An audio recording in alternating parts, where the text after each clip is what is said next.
Terdengar. Baik, bismillahirrahmanirrahim. Assalamualaikum warahmatullahi wabarakatuh. Waalaikumsalam warahmatullahi wabarakatuh. Alhamdulillahirrahmanirrahim. Wabihi nasta'inu ala umuri dunya waddin. Wassalatu wassalamu ala asrofil anbiya'i wa mursalin. Wa ala alihi wa sahbihi ajma'in amma ba'du.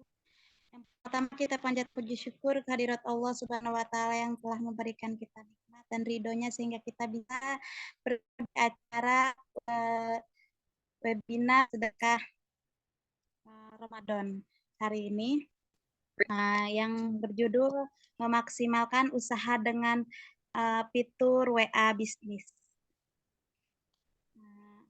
Salawat beserta salam kita panjatkan ke baginda kita Nabi wa Nabiyana Muhammad Sallallahu Alaihi Wasallam.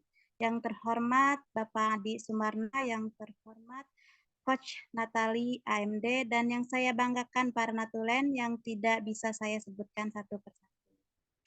Tak kenal maka tak sayang, tak sayang maka tidak akan ada pertemuan. Bahkan nama saya Siti Masito, saya akan menemani Bapak Ibu selaku moderator di acara webinar kali ini. Saya ucapkan terima kasih kepada semua yang telah hadir. Sebelum dimulainya acara, izinkan saya untuk membacakan terlebih dahulu susunan acaranya. Yang pertama pembukaan, dan yang kedua sambutan sekaligus pemaparan, yaitu acara inti. Yang ketiga sesi tanya jawab. Nanti Bapak Ibu akan diberikan waktu untuk tanya jawab. Dan terakhir penutupan. Baik, untuk mempersingkat waktu, kita buka acara ini dengan pembacaan basmalah. Bismillahirrahmanirrahim. Selanjutnya, izinkan saya memperkenalkan narasumber kita kali ini. Beliau adalah seorang wanita hebat, entrepreneur, seorang digital marketing, pakarnya digital ya, dan selaku pendamping UMKM. Juga beliau adalah Coach Natali AMD. Halo Coach. Halo Kak Masito. Saya panggilnya apa nih, Kak Masito atau Kak Ito? Iya. Apa kabar Ibu? Alhamdulillah baik. Suara saya jelas? Jelas Ibu, alhamdulillah. Masih semangat ya Bu? Semangat insya Allah. Assalamualaikum untuk yang lain yang sudah bergabung. Nah, untuk kenyamanan kita bersama, mohon para Natulen mematikan mikrofonnya terlebih dahulu selama narasumber kita memaparkan materinya. Terima kasih, dan untuk Coach Natali dengan segala hormat, waktu saya persilahkan. Silahkan Coach. Oke, terima kasih Kak Ito. Saya share screen ya. Assalamualaikum warahmatullahi wabarakatuh. Sudah diperkenalkan tadi sama Kak Ito, saya Natali. Saya itu hari ini mewakili dari ukmindonesia.id untuk memaparkan WhatsApp bisnis. Saya sudah izin bersama dari UKM Indonesia karena saya sebagai fasilitator ukmindonesia.id. Jadi saya share materi WhatsApp bisnis yang ada di ukmindonesia.id. Sebentar. Nah, apa sih sebelumnya saya perkenalkan dulu, UKM Indonesia itu adalah komunitas yang membina UKM-UKM yang ada di seluruh Indonesia gitu ya. Jadi di sini semua UKM itu berkumpul, ada materi, ada video pembelajaran yang bersama-sama, itu namanya tumbuh.co.id. Jadi teman-teman kalau misalnya hari ini terlewat atau masih belum paham banget tentang materi WhatsApp bisnis ini, karena kan sebenarnya kalau untuk waktu 1 jam WhatsApp bisnis ini terlalu pendek ya, apalagi untuk teman-teman yang belum mempunyai WhatsApp bisnis pasti masih agak bingung gitu ya maksudnya apa. Itu bisa dilihat di video pembelajaran di tumbu.co.id. Di situ ada khusus materi tentang WhatsApp bisnis.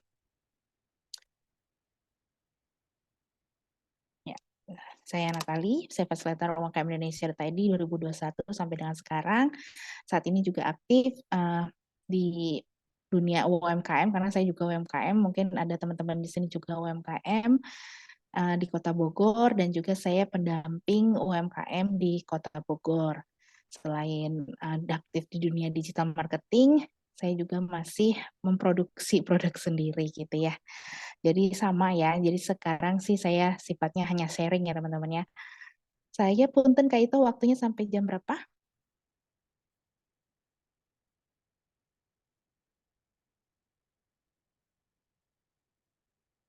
Halo Kak Ito, waktunya sampai jam? Untuk memaparkannya waktunya 15 menit Ibu. 15 menit. 40, Oh, 45 menit. oke. Ya, siap. Nah, jadi ini kita secara garis besar kita tuh harus mengetahui dulu gitu ya, pelaku-pelaku usaha mikro yang ada di Indonesia. Gimana sih behavioralnya atau perilakunya terhadap ekonomi Indonesia. Ternyata UMKM itu sebanyak 64,2 juta atau 98%. 98% di mana dia itu omsetnya terbesar itu kurang lebih 84 juta per tahun. Kalau 84 juta per tahun berarti satu bulannya itu masih ada sekitar 7 juta ya. 7 juta per bulan, di mana ini masih sangat minim untuk pergerakan ekonomi keluarga maupun ekonomi secara nasional gitu ya. Nah, ternyata berdasarkan statistik di BPS, yang paling tinggi itu malah pergerakan UMKM itu di sektor pertanian dan perikanan. Mungkin ini Coach Adi nih lagi di Lampung mengelola UMKM perikanan gitu ya. Itu adalah sumbangsi terbesar persentase UMKM yang ada di Indonesia. Kalau untuk makanan dan minuman malah hanya 8,3%, di mana dari 8,3%-nya itu makanan dan minumnya itu sebesar 45%. Yang lainnya ada kerajinan, pakaian, tekstil, dan furniture. Lalu apa sih hubungannya sama perilaku ini gitu ya? Maaf, ini saya nge-lag. Nah, kita lihat lagi. Kalau tadi UMKM-nya itu hanya di bidang pengolahan 8,3%, ternyata ini memenuhi nggak kebutuhan dari si pembelinya gitu ya. Kalau kita lihat dari karakteristik konsumen yang ada di Indonesia, di mana jumlah total Indonesia itu adalah 208 juta jiwa, tapi 90 jutanya itu kondisinya miskin dan rentan karena konsumsi hariannya itu di bawah Rp35.000 per orang gitu ya. Nah, hanya sekitar 6 juta yang ada di kelas atas. Ini terlihat dari statistik juga kalau yang paling banyak dibeli itu adalah masih sekitar urusan perumahan dan perlengkapan rumah tangga. Nah, konsumen yang rata-rata hariannya itu yang mereka konsumsi adalah 17.000. Masih sangat minim untuk kebutuhan perumahan gitu ya.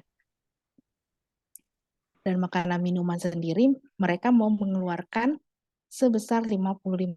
Kalau per orang 55.000 berarti satu kali makan kurang lebih 20.000 gitu ya. 20.000 berarti nggak termasuk cemilan. Nah, gimana nih nasib kita yang jualannya cemilan gitu ya? Masih bisa kita tawarin nggak kepada konsumen yang ada di Indonesia? Karena rata-rata konsumsi hariannya aja hanya Rp55.000 untuk makanan. Karena pasti lebih banyak ini adalah makanan beratnya, makanan pokoknya gitu ya.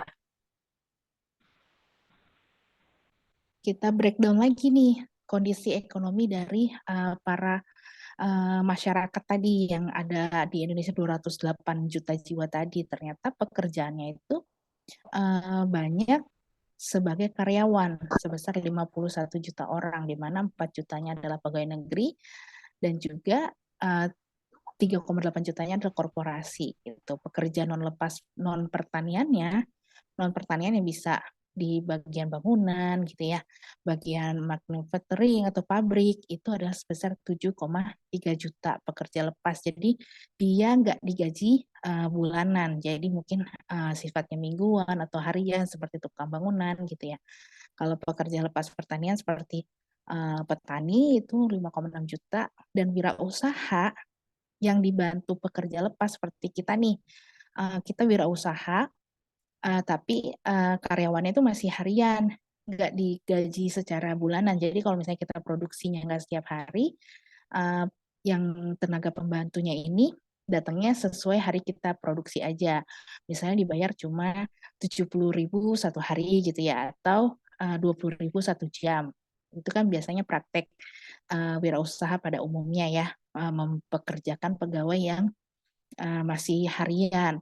Karena kalau untuk yang sudah settle, baru mereka melakukan kontrak atau sudah meng-hire yang dibayarnya bulanan. Itu hanya sebesar 4,1 juta orang UMKM dari sebesar tadi 68 juta. Tadi itu cuma 4 juta yang punya pegawai yang tetap gitu.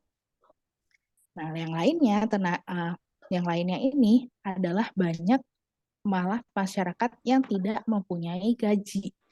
Seperti ibu rumah tangga, itu sebesar 40 juta orang.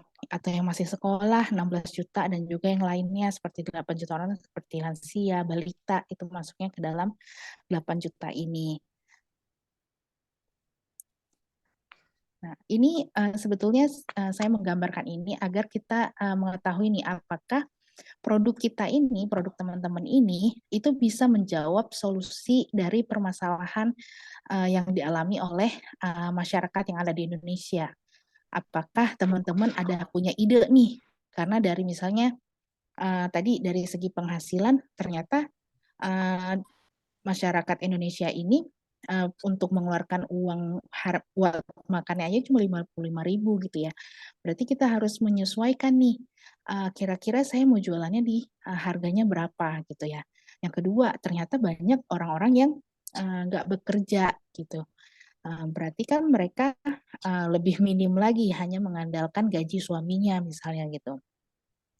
Yang ketiga, ini dari segi sosiologinya. Dari segi sosiologinya, ternyata faktanya itu banyak sekali masyarakat Indonesia ini menderita diabetes. Nah, ini kan bisa menjadi salah satu peluang atau ide buat kita mengeluarkan produk. Apakah kita mengeluarkan makanan yang sehat, makanan yang memang dikhususkan untuk penderita diabetes gitu ya. Nah, yang kedua itu ada pekerja komuter lain. Komuter itu maksudnya yang dari Bogor gitu ya, Bogor ke Jakarta atau sebaliknya, yang dimana dia setiap hari itu mobilitasnya tinggi gitu, jadi nggak ada waktu untuk masak di rumah gitu ya. Jadi keseringan itu belanjanya secara online atau mereka melihat makanannya itu berdasarkan secara online gitu. Nah, dan pengangguran itu juga besar sebesar 8,5 juta orang gitu. Dan yang paling tinggi ini adalah jumlah kelahiran bayi gitu ya. Nah, jumlah kelahiran bayi ini ada 44 juta. Berarti itu ada peluang kita bisa memproduksi makanan misalnya bayi gitu ya. Di Kota Bogor itu ada UMKM tadinya ya, UMKM. Tapi sekarang berkembang dengan pesat karena dia memfokuskan menargetkan produknya ini hanya bisa dikonsumsi oleh anak bayi, balita, batita, sampai dengan balita gitu ya. Kalau teman-teman tahu itu ada namanya Sunscript. Sunscript itu produknya memang ke situ aja niche-nya itunya ya, target marketnya. Jadi dia bikin buburnya, dia bikin biskuit bayinya, snack-snack bayinya gitu. Memang ditargetkan untuk 44 juta bayi ini. Karena ini sebenarnya pasar yang cukup luas gitu ya. Dibandingkan dengan orang tua yang penyakit diabetes, bayi ini adalah pasar yang sangat besar karena lahirnya itu 44 juta gitu ya. Nah, tapi dari 44 juta itu 21%-nya adalah stunting atau kekurangan nutrisi. Nah, ini menjadi tantangan lagi. Kalau kita jualan makanan bayi, itu lebih baik kita juga memperhatikan gizinya gitu ya, gizinya untuk mengatasi permasalahan si stuntingnya ini gitu. Nah, jadi teman-teman di sini yang tadinya hanya target marketnya itu ibu rumah tangga gitu ya, ibu rumah tangga, ibu muda gitu ya, atau pasangan muda gitu. Jadi teman-teman itu harus rubah lagi target dari si pembelinya gitu ya.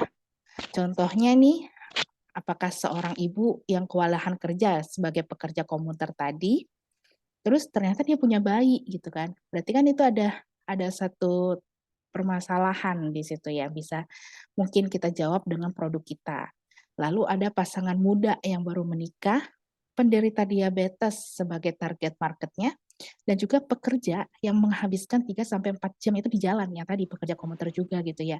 Jadi dia boro-boro mau masak gitu ya untuk keluarganya, tapi usianya juga udah habis di jalan aja gitu.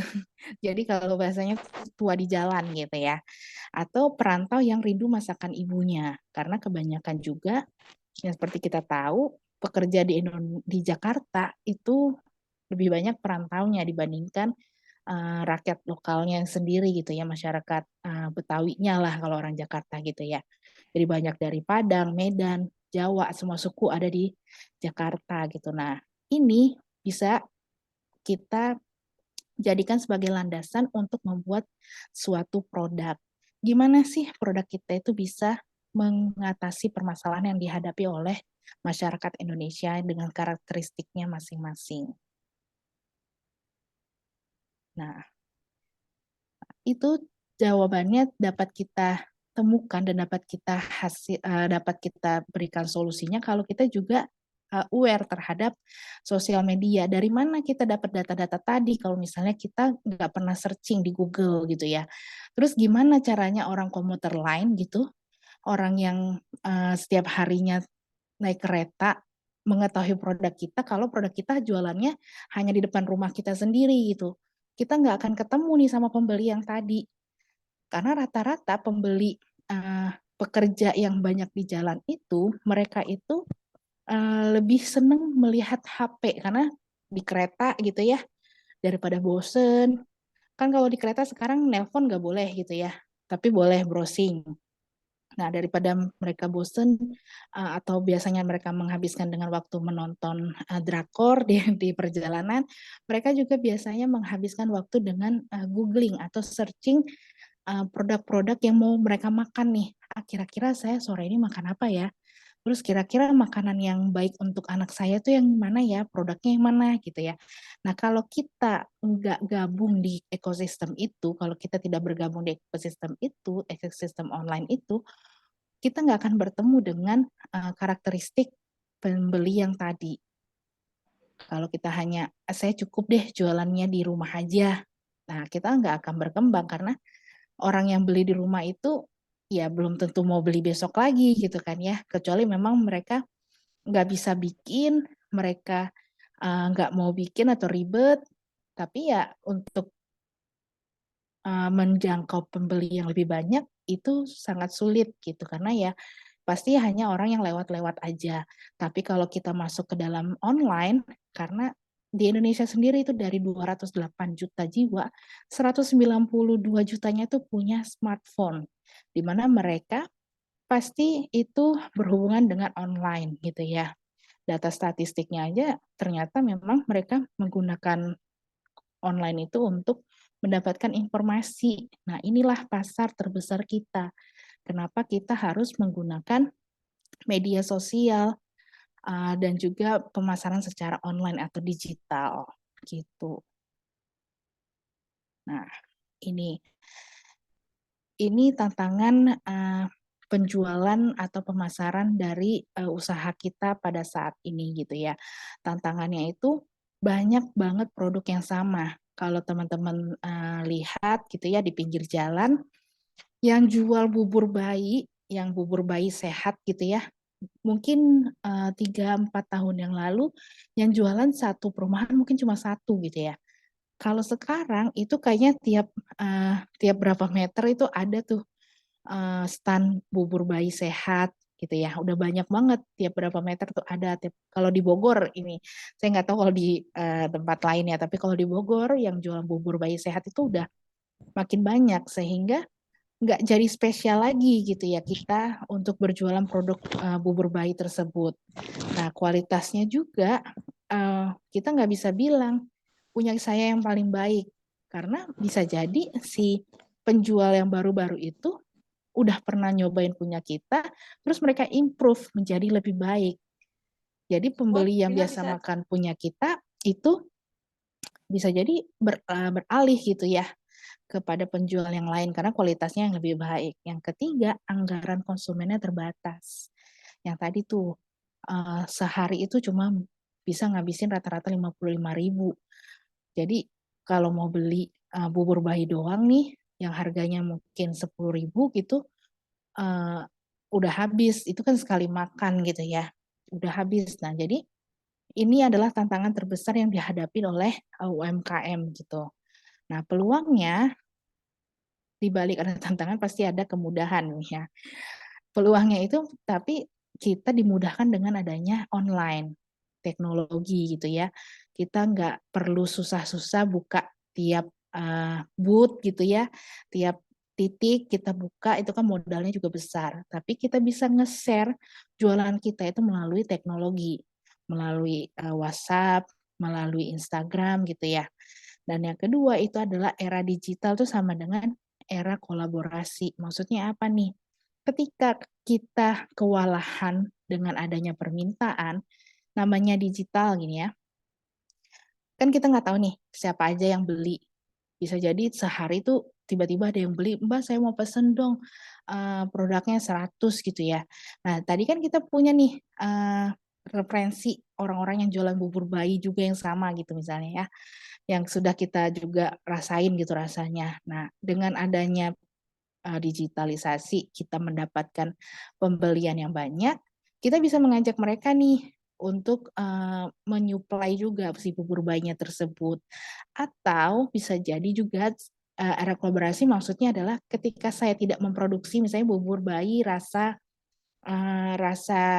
wortel misalnya saya nggak produksi itu karena kalau saya bikin tuh gagal terus gitu ya. Akhirnya saya ketemu nih sama tukang bubur bayi yang emang pinter banget bikin bubur bayi rasa wortel misalnya gitu. Nah itu kita ajak kolaborasi, kita nggak beli produknya, tapi cukup kita pajang aja foto produknya di WhatsApp kita gitu ya, itu bisa menambahkan varian produk yang kita miliki sehingga konsumen kita yang melihat katalog kita itu akan semakin variatif gitu ya, semakin banyak yang akan dia beli.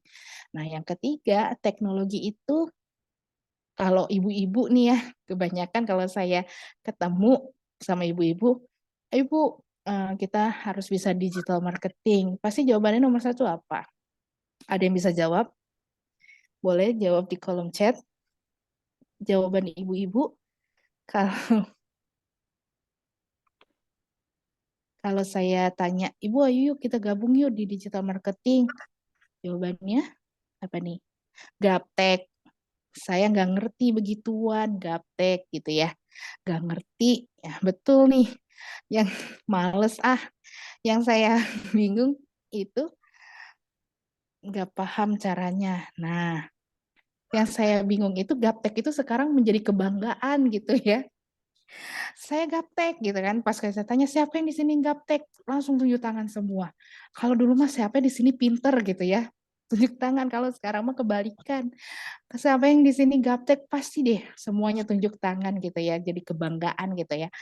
Kalau saya bilang sama dampingan saya gitu ya, "Jangan jawab gaptek Bu, ketika kita sudah memblok pikiran kita gitu ya, pasti itu nggak akan masuk walaupun saya nih udah nemenin one on one gitu ya, pasti kalau dia bilang, "Enggak saya gaptek," gitu itu pasti udah ada blok mentalnya gitu kan ya. Sehingga apapun yang saya ajarkan itu nggak akan masuk. Jadi saya bilang ke dampingan saya, "Ibu jangan ngomong gaptek, Ibu cukup bilang, 'Saya belum tahu caranya.' Nah, kalau saya belum tahu caranya, ya kan tugasnya saya untuk memberitahu caranya seperti apa. Jadi kita belajar sama-sama gitu. Karena dunia digital marketing ini kalau ibu-ibu mau belajar tuh banyak banget ilmunya, sudah berseliweran di Google gitu ya, di tumbu.co.id tuh juga udah lengkap gitu, dari catatan keuangan, WhatsApp bisnis, atau pembelajaran yang lain tuh udah banyak juga gitu. Nah, jadi seperti itu ya. Jadi untuk teman-teman di sini jangan sampai bilang saya gaptek gitu ya. Saya jawabnya gini, saya cuma belum tahu caranya. Nah, kewalahan. Nah, kewalahan ya Bu ya. Kalau kewalahan itu berarti Ibu juga nggak ada waktu gitu ya. Kalau nggak ada waktu dan omset cukup, udah aja yang bener mah hire aja tim untuk membangun sosial medianya ya Bu. Nah, ini contoh gitu ya. Contoh ketika kita menggunakan konten komunikasi atau digital marketing atau sosial media lah gitu ya. Kalau misalnya kita itu mau menggunakan sosial media, itu biasanya kita menggunakan yang namanya iklan gitu ya. Ini ada perbandingan. Jadi ibu-ibu bisa milih nih. Sebenarnya saya itu satu HP-nya boleh dong aku di chat juga. Satu kontak di handphonenya itu berapa banyak sih kontak di handphonenya? Ada nggak yang sampai 5.000? Biasanya males untuk upload. Iya betul. Itu biasanya habitnya ya belum belum ketemu. Baru 2.000. Wah, keren ini. 2.000 baru. Wah. Yang lain 3.045 baru WA. Oh, di WA 3.045. Oke. Yang lain ada yang 5.000, 10.000.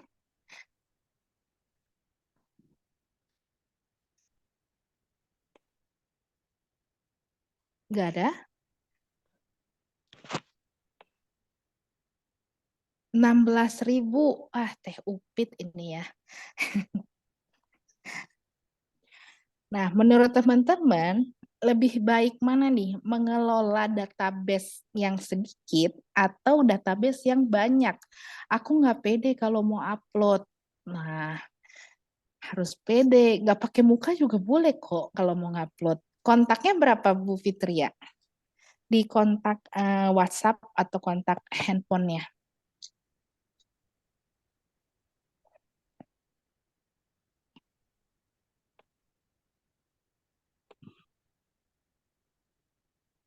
Baru 100 lebih kali ya. Oh, boleh dicek. Jangan pakai lebih kali, jangan pakai kali gitu ya.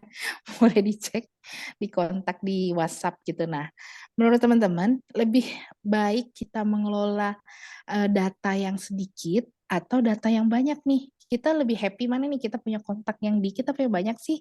Sebetulnya baru 500 kontak, siap Bu Yeti. Data yang sedikit.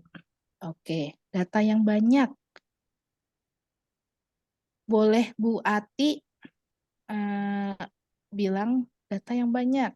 Bu Ati dan Bu Erni boleh ininya boleh di on mic, data yang sedikit kenapa, dan Bu Erni data yang banyak kenapa?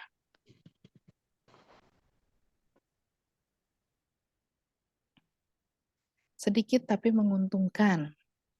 Oke.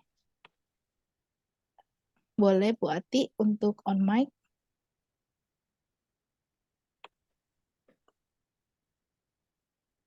Silakan Bu Ati di open mic.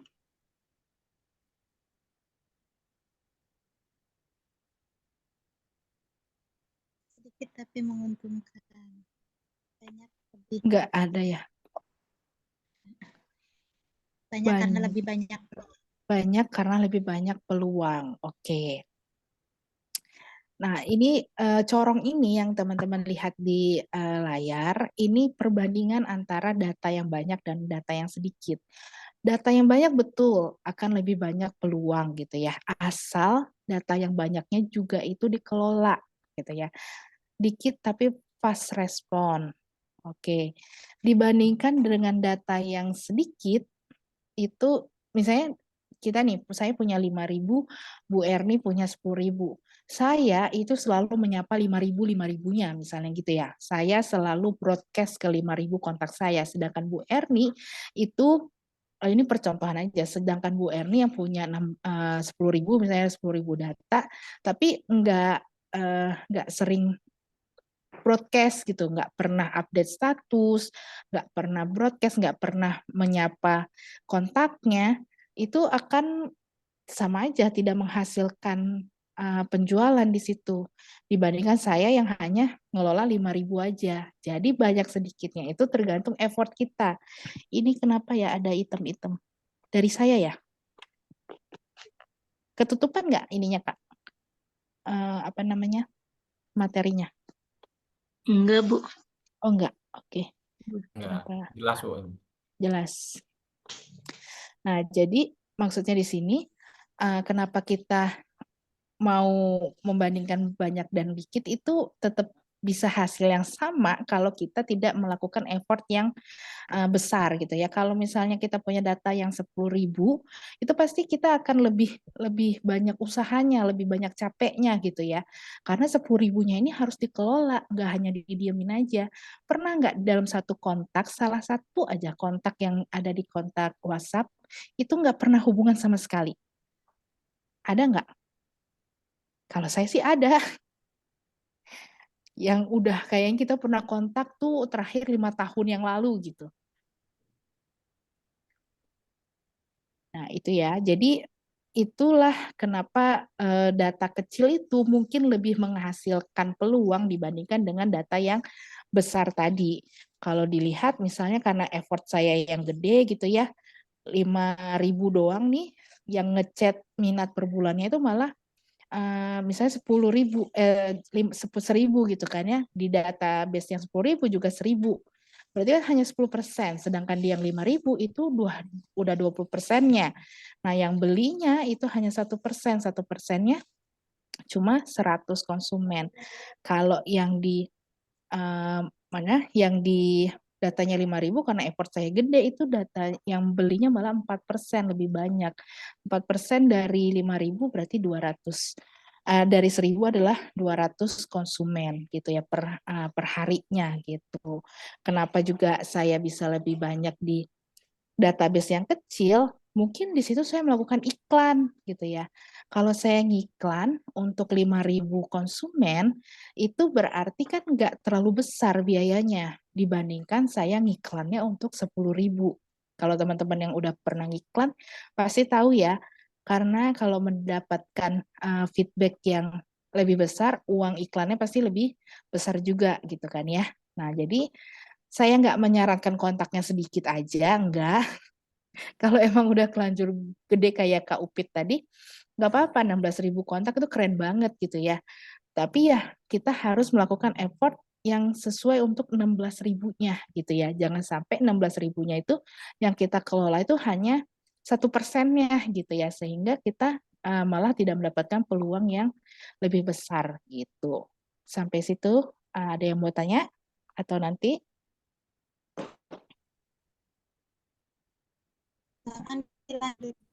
Siap. Nah, ini kalau kita tadi lihat ya, kalau kita lihat tadi dari corong tadi gitu ya, harga produk saya itu 25.000 gitu ya. Kalau kita menargetkan omsetnya adalah 300 juta, berarti saya harus jualan 40 unit per hari. Nah, berarti dari 5.000 konsumen ini, saya harus bisa laku 40 unit per harinya, 40 pack per harinya gitu ya. Jadi rata-rata konsumennya itu ada harus yang melihat sebesar 20 konsumen per hari. Sehingga saya harus mencari 600 konsumen yang benar-benar loyal untuk membeli produk saya setiap bulannya. Kalau kontaknya tadi dicorong tadi itu adalah 5.000, ternyata per harinya itu adalah 200 orang, seharusnya sih ketutup gitu kan ya. Dengan biaya iklan juga seharusnya tertutup gitu. Nah, ini yang teman-teman boleh di screenshot gitu ya. Kira-kira nih ya untuk pertanyaan usaha teman-teman. Tadi kan saya udah jabarin karakteristik masyarakat yang ada di Indonesia, lalu karakteristik dari segi ekonomi, sosial gitu. Nah, kira-kira dari pembahasan yang pertama tadi saya sudah sampaikan, target konsumen teman-teman itu berubah atau enggak gitu ya. Ya kan, siapa kelompok spesifik konsumen kita? Apakah masih ibu-ibu muda gitu kan ya? Atau udah berubah nih setelah melihat karakteristik tadi. Lalu gimana sih produk kita ini bisa menekan biaya gitu ya, menekan atau memberikan solusi bagi permasalahan yang dihadapi oleh masyarakat Indonesia tadi. Lalu gimana caranya? Cara produk kita itu bisa nyaman untuk dibeli sama si konsumen. Apakah kita melakukan pesan antar gitu ya, atau kita melakukan ongkos kirim gratis gitu. Dan terakhir, gimana sih kita caranya untuk mengkomunikasikan manfaat dari produk kita. Misalnya saya jualannya kue kering nih, kue kering masih lebaran pasti kue kering gitu kan ya. Terus manfaat dari kue kering yang saya tawarkan tuh apa sih gitu ya. Rata-rata orang jualan kue kering pakai Wisman gitu ngomongnya kan. Saya jual kue kering premium karena menggunakan butter Wisman gitu misalnya seperti itu. Saya jual nastar yang ngeprul, nggak garing gitu misalnya. Nah, kelebihan atau value-value dari produk kita itu kita gimana caranya nyampein ke konsumen? Apakah lewat stiker? Apakah kita update status gitu ya? Itu caranya seperti apa nih? Nanti boleh satu kalau bisa di akhir satu peserta yang bisa menjawab pertanyaan ini. Nah, ini yang bisa yang pertama yang tadi saya kasih contoh nih. Kalau tadi dibahas gimana sih kelompok spesifiknya itu siapa aja sih? Karena pada umumnya kalau saya juga sering ke pelatihan-pelatihan tuh saya tanya, "Ibu target marketnya siapa?" Semua kalangan, semua orang. Terus saya tanya, berarti dia jualannya keripik singkong misalnya gitu. Ke semua kalangan, semua orang, berarti anak bayi juga bisa dong beli produk ibu gitu ya. Kalau oh enggak kayak gitu katanya. Bukan anak bayi juga. Lah kalau bukan anak bayi juga berarti kok jawabannya semua kalangan gitu kan ya. Kalau roti gitu, semua kalangan kan semua orang suka roti. Iya betul, tapi yang bisa beli produk ibu siapa? Ibunya sih katanya gitu. Nah, berarti kan salah, sesat gitu ya. Target marketnya itu seharusnya nggak boleh lagi semua kalangan. Karena kita secara nggak langsung, kita tuh pasti punya spesifik dari calon konsumen kita. Target konsumen kita tuh harusnya kita lebih detilkan gitu ya. Nah, ada juga yang jawab perempuan pekerja.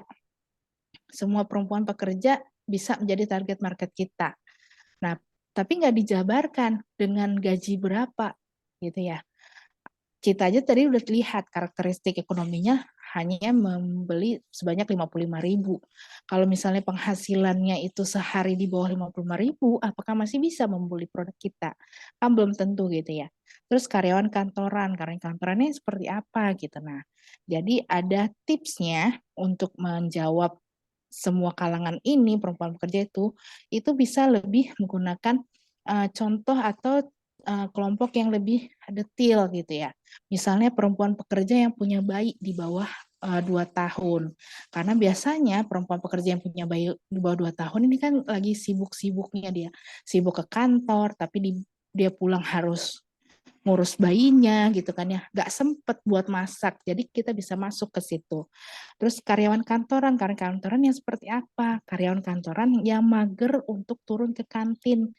Kita bisa dia pesan lewat WhatsApp, lalu kita yang nganterin ke kantornya gitu karena dia nggak mau turun ke kantin. Nah ini itu bisa dilengkapi lagi gitu. Jadi semua karakteristik yang sudah umum itu bisa teman-teman lebih perdetil kembali target marketnya itu. Nah yang kedua biasanya untuk menggambarkan manfaat atau value dari usaha atau produk kita itu hanya sekedarnya aja. Contohnya itu bubur bayi sehat non MSG harganya 10.000 per 150 gram. Hanya sekedar itu doang. rata-rata di 5 pedagang bubur bayi semuanya menggunakan kata-kata yang sama. Jadi kita tidak ada terjadi pembeda gitu antara bubur bayi kita dan juga bubur bayi orang lain. Atau kita bikin jualan bundling, beli 5 diskon jadi 45.000. Ya kan? Tadinya kalau 5 50.000, berarti diskon jadi 45.000 gitu. Nah, diskonnya ini kelebihannya nggak kita up lagi, apa sih yang membuat dia menarik untuk kita beli sampai 5 cup gitu kan ya. Itu nggak digambarkan lagi gitu. Nah, seharusnya ini ada contohnya yang baik gitu ya. Contoh yang baiknya itu kita gambarkan secara lebih naratif, secara lebih dramatif gitu ya. Kita memasaknya dengan metode slow cooking sehingga dia nutrisinya tetap terjaga tuh ya. Dan juga kita doakan nih bayinya yang makannya itu tenang sehingga pas dikasih makan dia lahap gitu. Itu kan dramatif sebetulnya, tapi ketika orang membaca tuh, oh iya, berarti boleh juga nih gitu kan ya. Secara emosional tuh kena gitu. Kita harus, karena pada akhirnya berjualan itu adalah jualan emosi gitu ya. Orang membeli ya karena emosinya sebetulnya rata-rata, bukan karena rasanya, karena kan belum kita cicipin gitu ya. Nah, kita bisa jualnya misalnya lebih mahal, 40.000 per 100 mili gitu kan. Dijelaskan 100 mili itu untuk berapa kali pakai sih, untuk berapa kali makan sih, dan disimpannya bagaimana, itu lebih jelas lagi gitu ya. Jadi bisa teman-teman untuk mengubah cara menggambarkan value dari produknya. Nah, yang ketiga ini adalah layanannya. Tadi misalnya pesan antar gitu kan ya. Karena kalau misalnya UMKM itu, karena UMKM kebanyakan CEO ya gitu ya, Chief Everything Officer gitu ya. Semuanya dia yang ngerjain.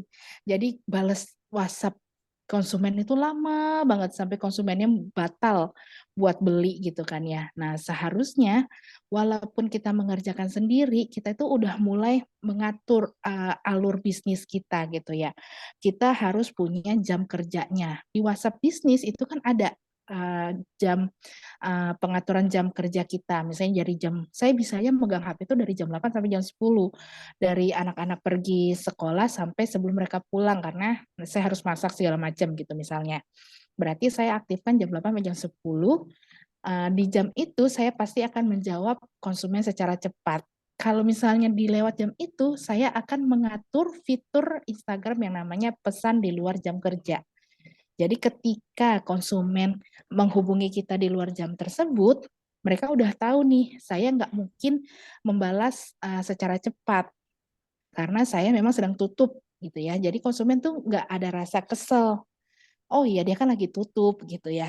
Jadi ya udah deh, saya tunggu deh sampai dia membalas. Nah, tapi itu pesannya juga harus diatur gitu ya. Jangan cuma tutup aja tapi nggak tidak memberikan informasi lanjutan gitu.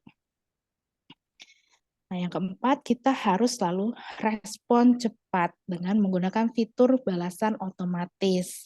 Kadang pertanyaan konsumen itu sama gitu ya, itu aja gitu ya. Nanya format order, nanya komposisi gitu. Nah, itu kan membuat kita kadang membuang waktu untuk menjawab hal yang sama. Dengan fitur balasan otomatis ini, teman-teman bisa menyimpan balasan yang pasti atau yang sering ditanyakan konsumen dengan hanya nanti mengetik kata kuncinya aja gitu. Misalnya format order gitu, garis miring format order. Ketika teman-teman ngetik garis miring format order yang selalu akan tampil itu udah otomatis keluar gitu ya. Jadi nggak perlu teman-teman ngetik ulang format ordernya, itu kan makan waktu gitu. Nah, ini biasanya balas cepatnya itu macam-macam gitu ya, pertanyaan konsumen itu. Ada pengiriman instan nggak gitu kan, bisa nego nggak, kok harganya mahal sih gitu ya. Terus kalau jual paketan dapatnya apa aja, bisa milih warna nggak gitu ya, bisa dikirim hari yang sama nggak gitu. Sebenarnya pertanyaannya seputar itu aja, konsumennya berbeda-beda tapi kemungkinan bertanyanya hal yang sama. Jadi kita harus menyiapkan nih balas cepatnya yang benar-benar bisa menjawab sampai mereka nanti juga akhirnya akan membeli gitu. Nah, ini ada gimana caranya itu kalau teman-teman sudah punya Instagram, WhatsApp bisnis, itu adanya di fitur bisnis ya, di fitur bisnis lalu ada balas cepat gitu. Ini ada contohnya nih. Contohnya untuk pertanyaan bisa kirim instan nggak? Nah, ini jawabannya yang baik. Ini bisa dicontoh kalau misalnya memang teman-teman menggunakan pengiriman instan, ini bisa dicontoh cara jawabnya gitu ya. Yang ini yang proper ya, jawabnya nggak kalau kita kan kadang malas, bisa Kak order aja gitu. Kadang kan karena malas ngetik panjang-panjang, kira kita jawabnya sekenanya aja dan itu nggak welcome gitu di hati konsumen.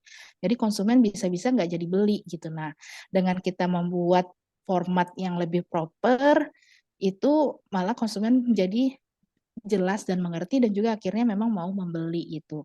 Nah, ini contohnya nih, bisa pengiriman instan nggak ya? Kira-kira berapa lama nyampenya? Nah, jawaban yang baik itu seharusnya adalah, halo, terima kasih Kak, perlu kami ready stock, jadi bisa dikirimkan instan ya Kak, tapi terbatas untuk wilayah Depok, Bogor, Jakarta Timur, dan Jakarta Selatan.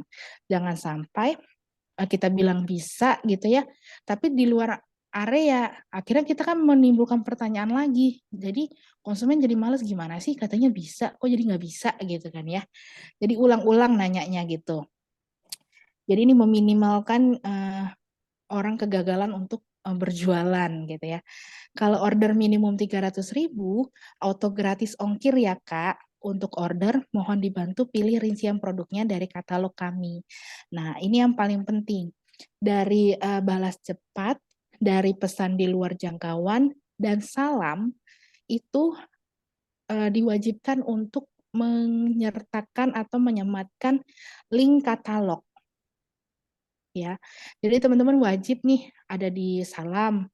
Teman-teman harus menyematkan juga link katalog yang teman-teman punya.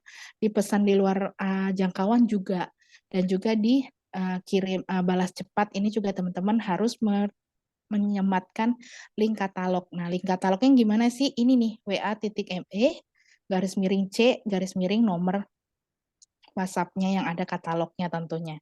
Gitu. Nah, ini juga masih jawaban kenapa mahal daripada capek gitu ya. Lagi kalau kita lagi nggak mood, jadi kan jawaban kita suka marah-marah gitu ya. Jadi selagi belum ditanya dan belum marah-marah, kita bikin format yang baik gitu. Sehingga konsumen juga merasa jawaban kita itu worth gitu dengan dia membeli produk kita. Kenapa mahal ya? Karena memang kualitas kita baik gitu. Itu harus disusun sih, memang kita harus bikin formatnya agar lebih berkesan dan juga konsumen jadi berpikir, oh ya value-nya memang bagus gitu. Dan akhirnya juga pasti terjadi penjualan gitu. Nah, yang keempat, jawaban yang tadi, soal yang tadi itu kontennya, manfaatnya gitu ya. Manfaatnya itu gimana caranya kita menyampaikan manfaat itu. Rata-rata UMKM itu belum tahu nih sifat konsumennya, sehingga dia tuh nggak bisa menyampaikan value produknya itu ke konsumennya yang berbeda-beda gitu ya, karena dia nggak kenal konsumennya, sehingga dia tidak bisa menyampaikan value produknya terhadap masing-masing konsumen gitu. Jadi baiknya memang kita punya narasi yang benar-benar bisa menjual value itu lebih cepat, karena kalau teman-teman tahu ada istilah critical eleven, tapi kalau di Instagram ataupun di status itu biasanya 3 detik pertama atau paling banyak 10 detik pertama itu alasan orang tetap membaca status kita. Kalau 10 dirasa 3 detik pertama udah membosankan, itu pasti mereka nggak akan baca status kita dengan benar gitu. Jadi kita harus wajib mempunyai narasi yang benar-benar bisa menarik orang untuk membeli produk kita. Ini contohnya, ingin sekecil tumbuh kuat dan cerdas, ini masih jualan bubur ya. Tapi sulit bagi waktu untuk masak dan atur menu nutrisi gitu. Nah, ini solusinya. Nah, gitu, ini adalah headline-nya. Bawahnya baru jualan kita gitu. Jadi kita wajib menggunakan headline yang baik, biar orang langsung 3 detik pertama tuh ngeliat gitu, langsung mau tetap baca. Nah, yang terakhir ini adalah fitur yang paling akhir dikeluarkan oleh Meta terhadap WhatsApp bisnis adalah beriklan. Nah, beriklan ini baru ya, dia iklannya bisanya di mana aja sih gitu ya. Beriklannya itu di semua ekosistem yang Meta miliki. Ekosistemnya apa aja gitu ya. Ekosistemnya itu ada Instagram, ada WhatsApp sendiri dan juga Facebook. Jadi ketika kita beriklan itu bisa tampil di Instagram, bisa tampil juga di Facebook kita dengan lead-nya atau dengan lead itu sasaran kembalinya itu dia chat ke WhatsApp gitu ya. Sehingga kalau teman-teman pernah ngelihat iklan di Instagram, tapi di bawahnya ada send message. Nah, send message-nya ini nggak ke Instagram, tapi ke WhatsApp. Itu untuk meningkatkan engagement WhatsApp kita. Jadi makin banyak orang yang akan menghubungi WhatsApp kita gitu. Dan ini rata-rata biasanya kalau orang yang biasa beriklan, minimum iklannya itu sebesar 25-30 ribu per iklan gitu ya. Tapi kalau misalnya baru beriklan itu biasanya mulai dari 15 ribu dengan jangkauannya itu 1.500 sampai 3.000 chat yang masuk ke dalam Instagram kita, ke WhatsApp kita. Nah, itu saya rasa sih kalau balikin lagi ke corong gitu ya, dari 3.000 leads tadi, bisa jadi kan kalau 4%-nya ya lumayan juga ya. Pasti balik modal gitu, biaya iklan 15 ribu tadi gitu. Kalau teman-teman mau coba, itu boleh banget. Ini sangat-sangat bisa membantu untuk meningkatkan jumlah permintaan yang ada masuk ke WhatsApp gitu. Nih, indikator yang paling penting kalau kita mau ngiklan ya pasti jumlah chat yang minat ya, bukan yang hanya nanya-nanya doang gitu ya. Terus jumlah yang closing, yang bertransaksi, dan nilai penjualan dari iklan. Misalnya kita ngiklan 15 ribu.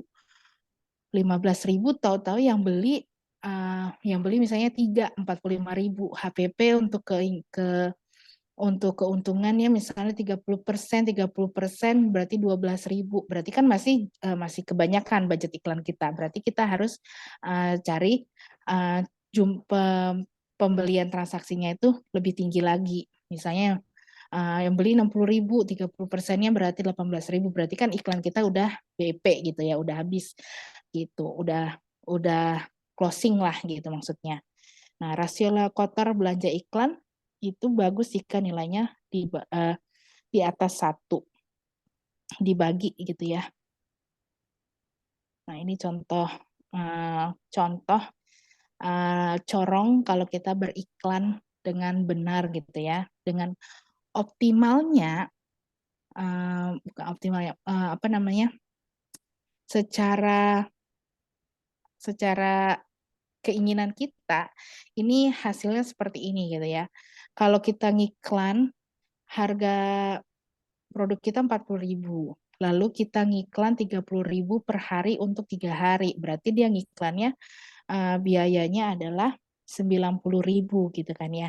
Nah, ternyata 3 hari itu yang lihat iklan kita 11 ribu orang, yang ngechatnya 78 orang gitu ya, 78 orang atau 0,7% dari 11.200. Lalu yang belinya itu ada 8 konsumen. Dari 78 yang ngechat, yang beli 8 konsumen atau 10,2%. Nah, kalau kita bandingkan 8 konsumen ini beli paket yang harganya 100.000, dia adalah jadi nilai 800.000, maka rasio laka lobinya adalah laba kotornya sebesar 800.000 dikali 55% dapat laba kotor tuh. Dibagi biaya iklannya, ya kan? Jadi 440.000 itu dibagi 90.000, jadi sebesar 4,9 kalinya. Jadi rasio laka lobinya di atas 1, berarti iklannya ini memang berhasil gitu.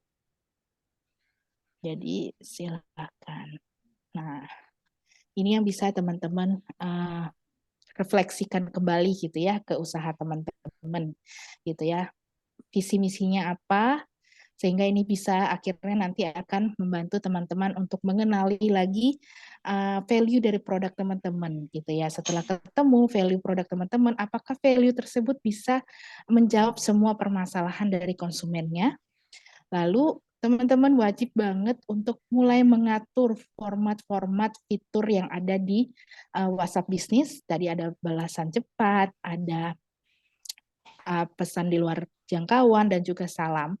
Dan juga teman-teman kira-kira sudahkah membuat konten yang menarik selama 3 detik atau 10 detik pertama gitu. Kalau teman-teman masih bingung, silahkan teman-teman bisa mengakses video pembelajaran lainnya itu di tumbu.co.id. Tulisannya di sini, tumbu.co.id. Ini banyak banget nih materi-materi yang sangat berguna yang teman-teman bisa dapatkan, baik itu dari segi branding, dari segi pembuat konten yang baik, lalu ada keuangan dan segala macam, itu bisa teman-teman tinggal akses aja dan bisa videonya ditonton berulang-ulang. Gitu. Sekian dari saya. Terima kasih. Wassalamualaikum warahmatullahi wabarakatuh. Waalaikumsalam Waalaikumsalam warahmatullahi warahmatullahi wabarakatuh. Terima kasih Coach buat pemaparannya. Buat teman-teman semua bisa ngisi absensinya yang udah dikirim di kolom chat ya. Dan untuk selanjutnya kita buka sesi tanya jawab. Bagi teman-teman yang mau bertanya, silahkan open mic-nya atau bisa ditulis di kolom chat.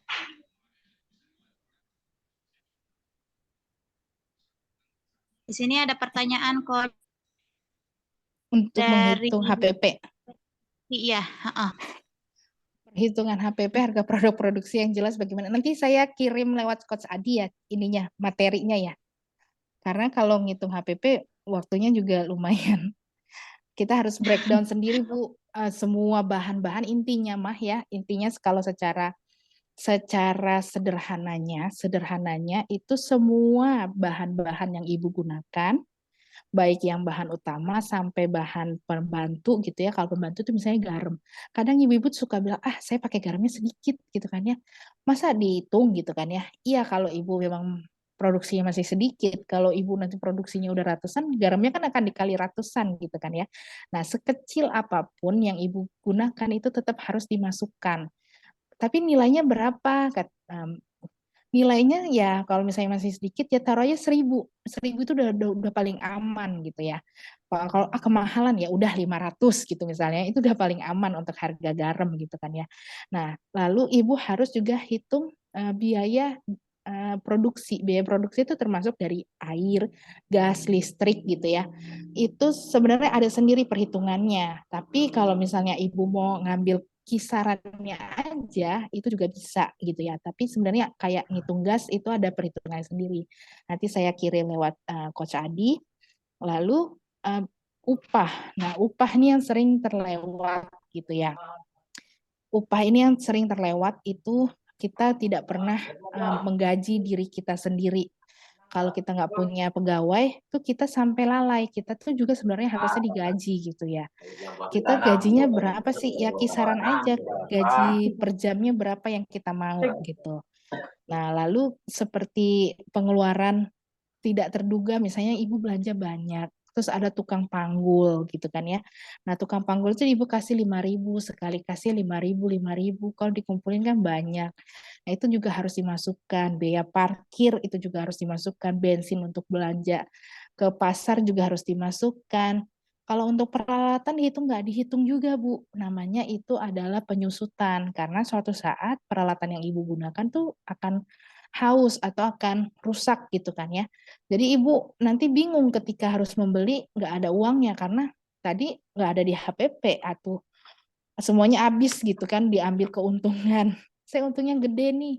Ternyata saya jualan 100.000, untungnya 50.000. Padahal yang kerintil-kerintilan tadi itu nggak ibu hitung. Jadi pas alatnya habis, rusak gitu, ibu nggak bisa beli alat lagi gitu. Jadi semuanya itu harus dihitung, namanya biaya penyusutan gitu. Nanti secara detailnya saya share ke Coach Adi untuk di-share di grup.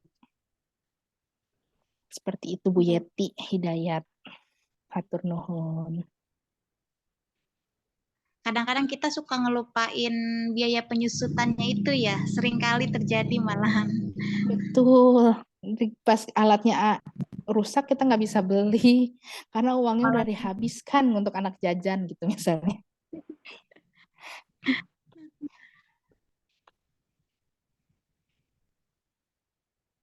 Baik, teman-teman ada lagi yang mau ditanyakan? Silahkan. Sekali lagi saya ingatkan jangan lupa ngisi absennya ya, dan akan dikirim nanti sertifikatnya juga.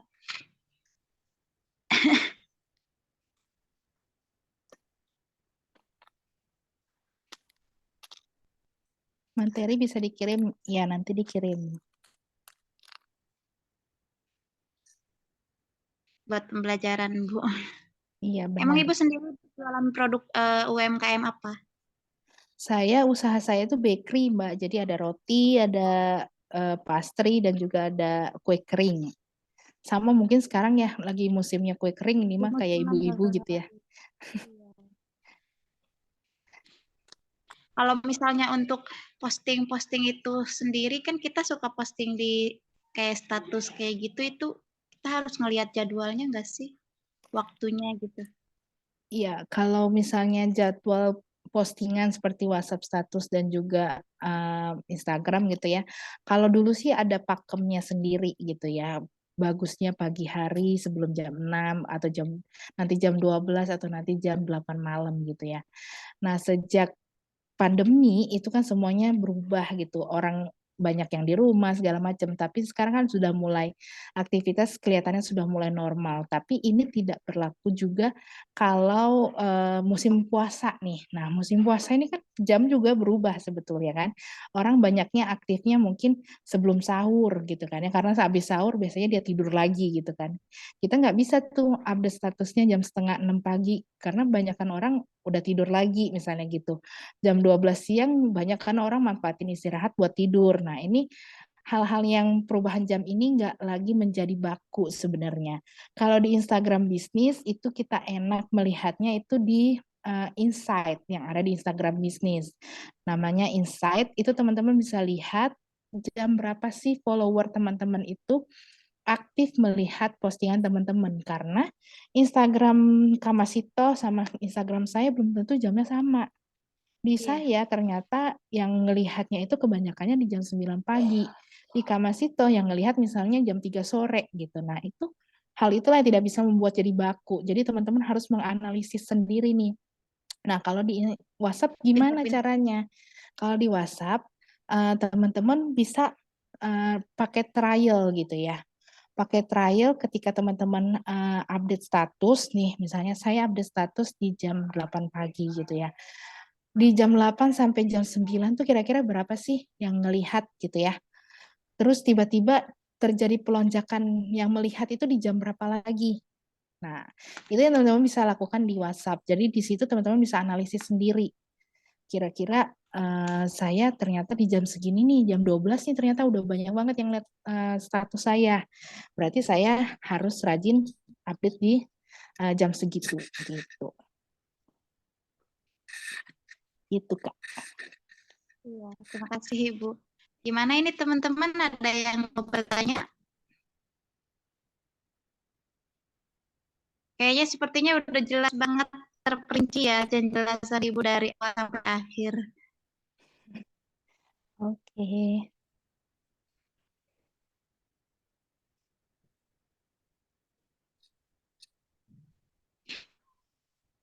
Baik, terima kasih buat teman-teman. Jika tidak ada yang mau bertanya, tidak ada yang bertanya lagi, gimana Ibu? Apa mau kita sudahi? Boleh, silahkan Mbak Ito. Baik, terima kasih Ibu atas semua pemaparan penjelas. Semoga bisa bermanfaat buat kita semua. Amin. Dan semoga kita selalu diberikan kesehatan, begitu ya. Semoga diberikan kesehatan, ya kita bisa mencari dengan baik. Karena sudah tidak ada penanya lagi, saya tutup acara ini dengan pembacaan hamdalah. Alhamdulillahirobbil. Alamin. Terima kasih buat semuanya. kasih buat Sama-sama. Coach begitu menjelaskan. Saya Mas Ito pamit undur diri. Wassalamualaikum warahmatullahi wabarakatuh.